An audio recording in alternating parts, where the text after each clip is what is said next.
En Uruguay, là où les plaines verdoyantes effleurent l'horizon, l'histoire renaquit à Massoler. Quand les échos des luttes se turent, une nation embrassa le changement et forgea un héritage de paix et de progrès qui résonne encore aujourd'hui.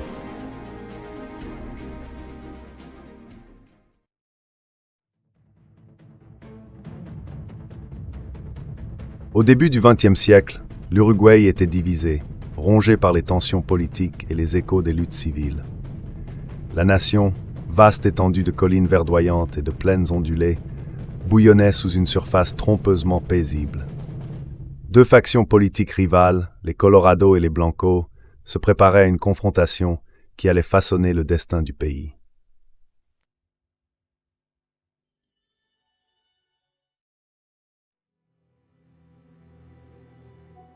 La scène se déroulait à Massoler, une ville poussiéreuse près de la frontière brésilienne, loin des centres urbains animés de l'Uruguay.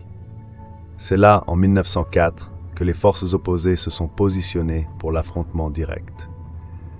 La terre, imprégnée d'histoire, attendait l'écho d'une bataille qui allait marquer l'imaginaire national.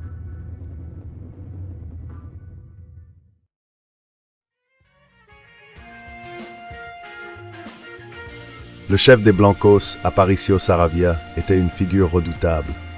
Réputé pour sa bravoure et son charisme, il incarnait la résistance pour de nombreux ruraux uruguayens. À l'opposé, José y Ordóñez, à la tête des Colorados, représentait la modernisation politique et le pouvoir central, créant une dichotomie de valeurs qui dépassait le champ de bataille.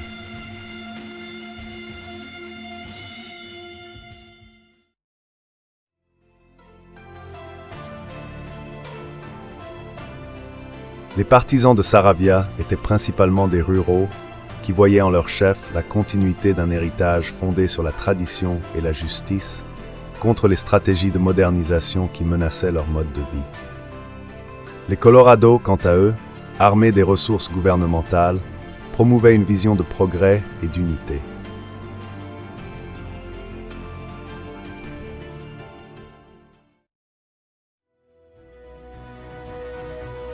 Lorsque le soleil se leva sur Massoler le 1er septembre 1904, l'air était chargé du parfum de la poudre et d'un souffle de destinée. Les forces rivales, visibles à travers l'immensité du terrain, passèrent à l'action. Chaque soldat avait pleinement conscience que ses actes pouvaient sceller non seulement un avenir politique, mais aussi leur propre héritage.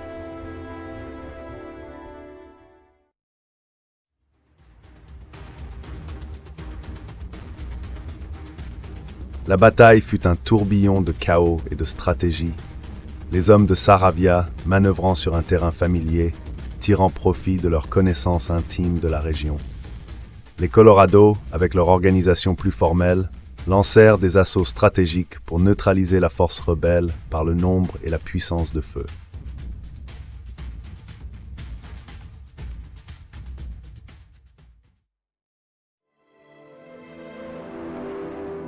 Mais le sort bascula dramatiquement lorsque Saravia fut blessé au combat, une nouvelle qui se propagea comme une onde de choc parmi ses rangs. La figure presque mythique de Saravia, juché sur son cheval, devint l'image d'une illusion s'effaçant, alors que sa chute ébranlait le moral des soldats blancs.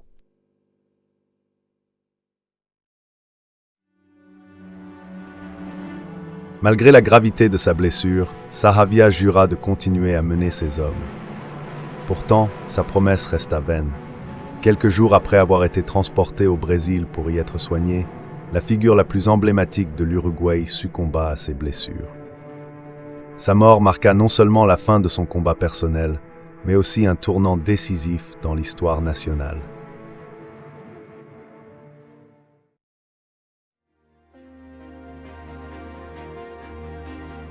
La disparition de Saravia déclencha une réaction en chaîne dans tout le pays, consolidant le pouvoir des Colorado. Dans les villes et les villages, les Uruguayens repensèrent leur identité nationale en l'absence d'une opposition centrale. José y Ordóñez inaugura une ère nouvelle, lançant des réformes qui transformèrent à jamais le paysage politique.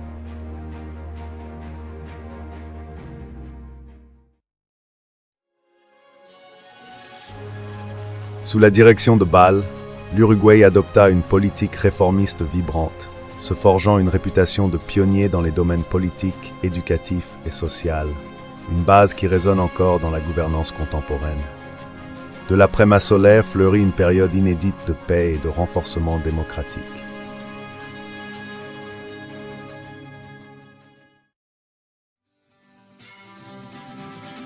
Pourtant, les rêves de Saravia résonnent encore dans la culture uruguayenne, portés par les chansons populaires et les récits transmis de génération en génération. Son courage et ses combats nourrissent des histoires racontées autour des traditionnels asados, où son nom attise discussions et souvenirs, rappelant à chacun l'audace et les conquêtes du passé.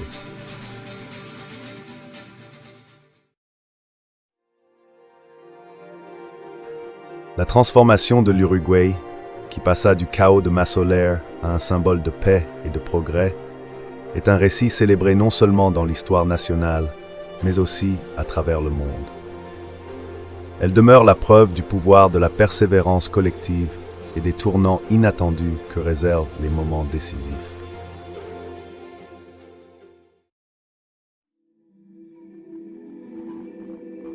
Aujourd'hui, Massoler est une terre sacrée, préservée du passage du temps, oasis tranquille où la nature poursuit sa danse millénaire.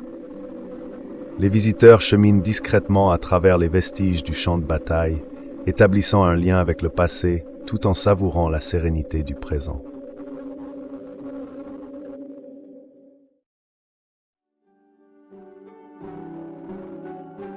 Partout en Uruguay, les enseignants relatent la bataille de Massoler comme une leçon essentielle, mêlant histoire et mythe pour éveiller la fierté nationale.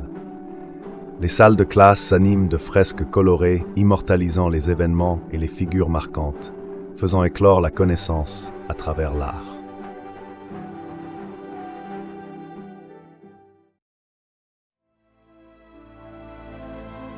Massoler reste une pierre angulaire emblématique, faisant résonner sa signification à travers le temps.